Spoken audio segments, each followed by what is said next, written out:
नमस्कार। मैं doctor PC आचार्य, सह आचार्य हिंदी विभाग, डॉक्टर बी.आर. अम्बेडकर राजकीय महाविद्यालय श्री गंगानगर से आपसे मुखातिब हूँ। आप सबको स्वास्थ्य की शुभकामनाएं। बहुत सजग रहें, सतर्क रहें, अपना विशेष ध्यान रखें।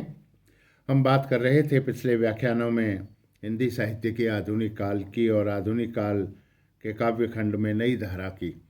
नई धारा के इस द्वितीय उत्थान में बहुत से कवियों का योगदान रहा है, जिनमें से एक हैं बाबू मैथिली शरण गुप्त।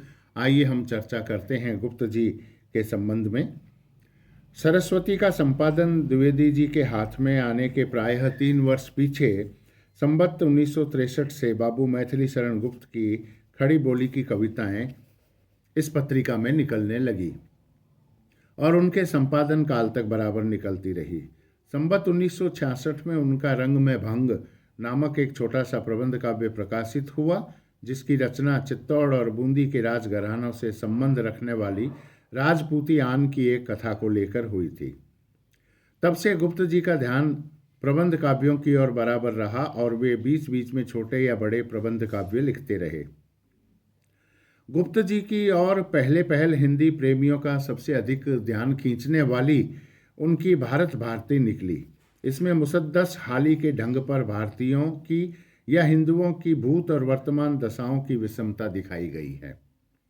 भविष्य निरूपण का प्रयत्न नहीं है, यद्यपि काव्य की विशिष्ट पदावली, रसात्मक चित्रण, वाग वैचित्र्य इत्यादि का विधान इसमें न था, पर बीच बीच में मार्मिक तथ्यों का समावेश बहुत साफ और सीधी सादी भाषा में होने से यह पुस्तक स्वदेश की ममता से पूर्ण नवयुवकों को बहुत प्रिय हुई।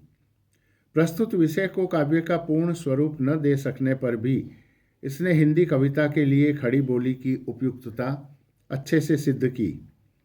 इसी के ढंग पर बहुत दिनों पीछे इन्होंने हिंदू लिखा, केशों की कथा, स्वर्ग सहोदर इत्यादि बहुत सी फुटकल रचनाएं इनकी सरस्वती में निकली है, जो मंगल घट में संग्रहित है। प्रबंध काव्यों की परंपरा इन्होंने बराबर जारी रखी।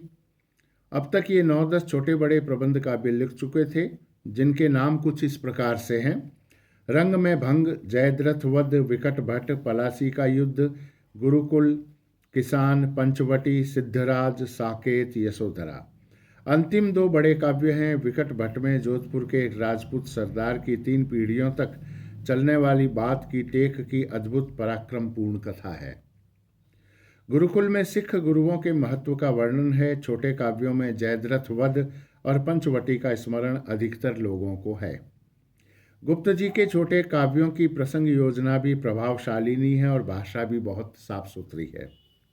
वैतालिक की रचना उस समय हुई जब गुप्त जी की प्रवृत्ति खड़ी बोली में गीत काव्य प्रस्तुत करने की ओर भी हो गई।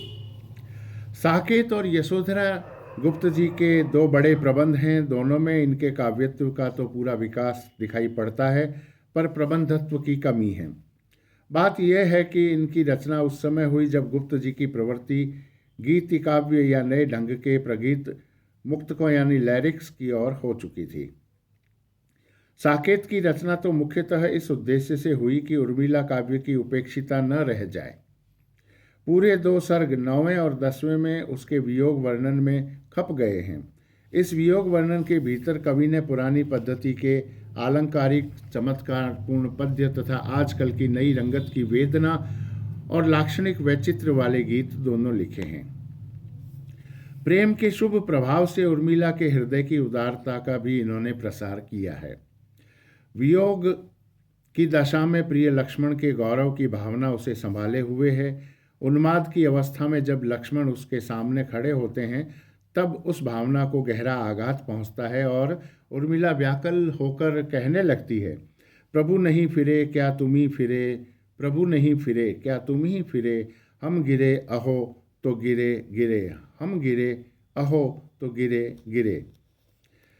यशोधरा की रचना नाटकीय ढंग पर है। उसमें भगवान बुद्ध के चरित्र से संबंध रखने वाले पात्रों के उच्च और सुंदर भावों की व्यंजना और परस्पर कथोपकथन है, जिनमें कहीं कहीं गद्य भी है। भाव व्यंजना प्रायः गीतों में है। गुप्त जी वास्तव में सामंजस्यवादी कवि हैं, प्रतिक्रिया का प्रदर्शन करने वाले अथवा मद में झूमने वाले कवि नहीं। सब प्रकार की उच्चता से प्रभावित होने वाला हृदय उन्हें प्राप्त है। प्राचीन के प्रति पूज्य भाव और नवीन के प्रति उत्साह दोनों इनमें है। इनकी रचना के इस नमूने से ये स्पष्ट हो जाता है। क्षत्रिय सुनो अब तो कुयस की कालिमा को मेट दो, क्षत्रिय सुनो अब तो कुयस की कालिमा को मेट दो, निज देश को जीवन सहित तन मन तथा धन भेंट दो।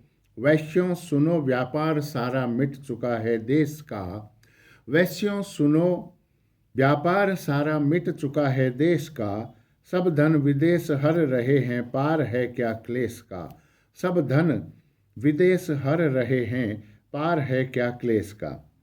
एक और उदाहरण देखिएगा।